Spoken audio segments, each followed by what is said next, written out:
आपके घर में चूहे तो होंगे, अगर हैं तो कितने बड़े हैं? मेरा सवाल है कि इनका आकार प्रकार कैसा है? कहीं ये हाथी जितने बड़े तो नहीं हैं?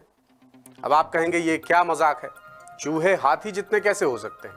लेकिन गजब तो यही है कि ऐसा वाकई हुआ है, वो भी छत्तीसगढ़ में, जहां ये चूहे 2.5 लाख क्विंटल यानी करीब करीब 25,000 करोड़ किलोग्राम से ज्यादा धान खा गए, जिसकी कीमत 80 करोड़ रुपए से ज्यादा बताई जा रही है। अब तो आप खुद ही समझ गए होंगे कि ये कमाल तो हाथी जितने चूहे ही कर सकते हैं, ये छोटे से चूहे तो नहीं खा पाएंगे इतना धान। दरअसल छत्तीसगढ़ में रिकॉर्ड तोड़ धान खरीदी के बाद खरीदी केंद्रों में धान का मिलान किया गया, जिसमें पता चला कि 2.5 लाख क्विंटल से ज्यादा की धान गायब है। मामला सामने आने के बाद खुद सरकार भी हैरान रह गई और निर्देश दिए कि पता करो क्या इतना सारा धान वाकई चूहे खा गए या फिर ये सब अधिकारियों का किया धरा है, यानी सरकारी चूहे। मामला छत्तीसगढ़ के 10 जिलों का है और अब बाकी जिलों के खरीदी केंद्रों की भी जांच पड़ताल शुरू हो गई है।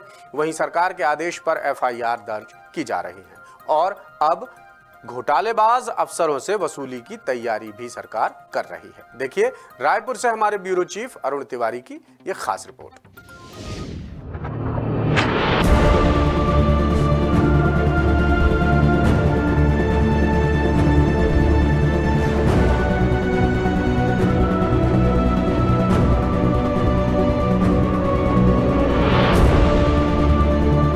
छत्तीसगढ़ में 80 करोड़ का धान उड़न छू हो गया है।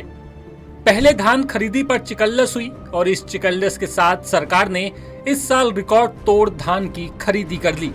खरीदी इतनी कि रखने के लिए सरकारी गोदाम ही कम पड़ गए। अब सरकार ने जब धान खरीदी का बही खाता मिलाने काम शुरू किया तो एक अलग ही कहानी सबके सामने आई। जानकारी में पता चला कि धान तो सरकारी चूहे खाने लगे। सरकार अब ये पता लगा रही है कि धान चोरी हो गई, लापता हो गई या फिर वाकई सरकारी चूहे इसे खा गए। प्रदेश के 2,739 उपार्जन केंद्रों में से 2,025 उपार्जन केंद्रों का लेखा जोखा मिलान किया गया। इसमें 413 उपार्जन केंद्रों में 2,47,876 क्विंटल धान की कमी पाई गई और इस धान की कीमत 80 करोड़ रुपए है। अब 714 उपार्जन केंद्रों में मिलान किया जा रहा है। जो धान लापता हुई है वो 10 जिलों के खरीदी केंद्र से हुई है। सरकार अब बाकी जिलों के खरीदी केंद्रों पर भी बही खाते का मिलान करवा रही है। खरीदी केंद्रों में धान खरीदी का अलग अलग आंकड़ा है और उपलब्ध धान का अलग आंकड़ा।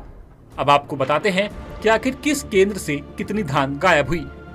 महासमुंद, यहाँ पर 13,000 क्विंटल धान गायब हुई। समिति प्रबंधक और समिति प्रभारी पर FIR दर्ज की गई। बलौदाबाजार 700 क्विंटल धान गायब हुई। खरीदी प्रभारी और समिति प्रभारी पर FIR दर्ज हुई। बिलासपुर में 10 क्विंटल धान गायब हुई। खरीदी प्रभारी पर FIR दर्ज की गई। कोरबा में 6,000 क्विंटल धान गायब हुई। समिति प्रबंधक और खरीदी प्रभारी पर FIR दर्ज हुई। रायगढ़ में 19,000 क्विंटल धान गायब हो गई। समिति प्रबंधक, फंड प्रभारी, कंप्यूटर ऑपरेटर पर FIR दर्ज की गई। बात करें सारंगढ़ की तो सारंगढ़ में 15,000 क्विंटल धान गायब हुई। समिति प्रबंधक, खरीदी प्रभारी समेत दूसरे कर्मचारियों पर FIR दर्ज की गई। अब सरकार धान खरीदी में अनियमितता बरतने वाले कर्मचारियों के खिलाफ सख्त कार्रवाई करने जा रही है। सरकार ने पत्र जारी कर साफ कर दिया है कि जिन खरीदी केंद्रों में धान की कमी पाई गई है उस समिति के कर्मचारियों से इसकी वसूली की जाएगी। ये वसूली समिति को मिलने वाले कमीशन की राशि से की जाएगी। अगर धान शॉर्टेज कमीशन से ज्यादा है तो समिति से जुड़े हुए सहकारी बैंक से ये वसूली की जाएगी।